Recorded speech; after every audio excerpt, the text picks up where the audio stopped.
Assalamualaikum warahmatullahi wabarakatuh. Perkenalkan, nama saya Sakina Rizkaya dari kelas 2020B. Kali ini saya akan menjelaskan tentang Pancasila sebagai ideologi bangsa. Nah, di Indonesia sendiri kita mengenal istilah tak kenal maka tak sayang. Nah, pada tema kita kali ini, Pancasila sebagai ideologi bangsa, kata kuncinya terletak pada kata ideologi. Maka dari itu, mari kita berkenalan dengan istilah ideologi tersebut. Apa sih sebenarnya yang dimaksudkan dengan ideologi? Istilah ideologi berasal dari dua kata, yaitu ideo dan logi. Kata ideo sendiri berasal dari bahasa Yunani eidos dan berasal dari bahasa Latin idea yang berarti gagasan, pengertian, atau ide.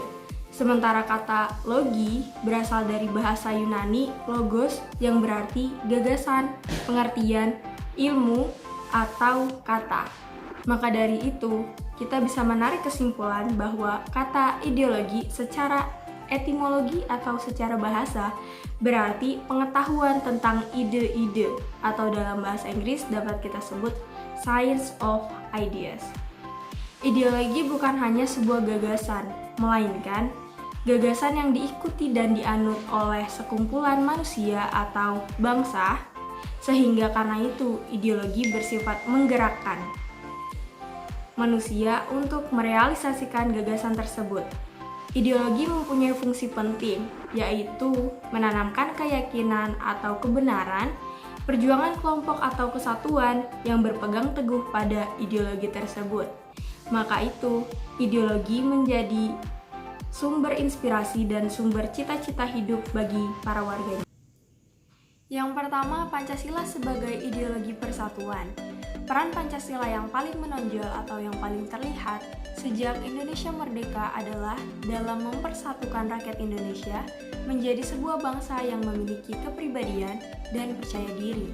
Sebagai bangsa yang majemuk, yaitu bangsa yang memiliki ragam suku, ragam bahasa, ragam agama, dan sebagainya, Indonesia membutuhkan pembentukan pembangunan watak bangsa. Hal ini oleh Bapak Presiden Soekarno disebut Nation and Character Building, yang bertujuan untuk menggalang persatuan dan kesatuan. Yang kedua, Pancasila sebagai ideologi terbuka. Perkembangan berbagai paham di dunia dan derasnya arus globalisasi harus mampu dihadapi oleh bangsa Indonesia agar tidak terseret arus global yang belum tentu baik dan menguntungkan bagi bangsa Indonesia sendiri. Untuk menjawab tantangan tersebut, Pancasila perlu menjadi ideologi terbuka. Keterbukaan bukan berarti mengubah Pancasila, melainkan mewujudkan nilai-nilai Pancasila secara lebih konkret, agar Pancasila lebih mampu memecahkan masalah-masalah baru di kehidupan berbangsa dan bernegara. Yang ketiga, Pancasila sebagai ideologi pembangunan. Secara mendasar, fungsi dan peran Pancasila sesuai dengan kodrat dan martabat manusia. Nilai-nilai Pancasila ini mendasari bahwa pembangunan nasional adalah pembangunan manusia Indonesia seluruhnya dan seutuhnya.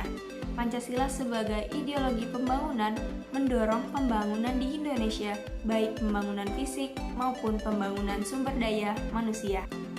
Beranjak ke nilai-nilai ideologi Pancasila, Pancasila memiliki 5 sila yang memiliki nilai ketuhanan, kemanusiaan, persatuan, kerakyatan, dan keadilan. Nilai-nilai inilah yang menjadi dasar untuk hidup berbangsa dan bernegara. Nilai-nilai tersebut adalah nilai yang bersifat objektif dan subjektif.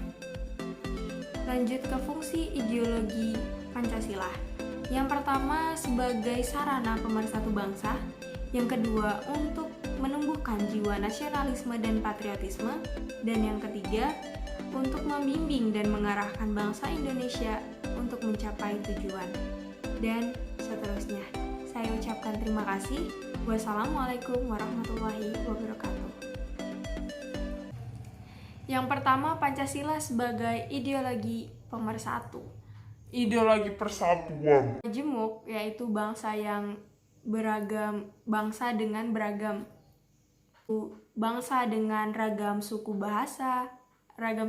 bahasa, nada. Yang kedua, Pancasila sebagai ideologi terbuka.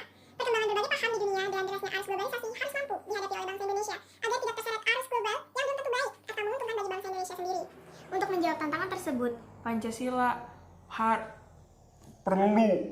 Perlu. lanjut aja lanjut. Yang kedua, Pancasila sebagai Wah,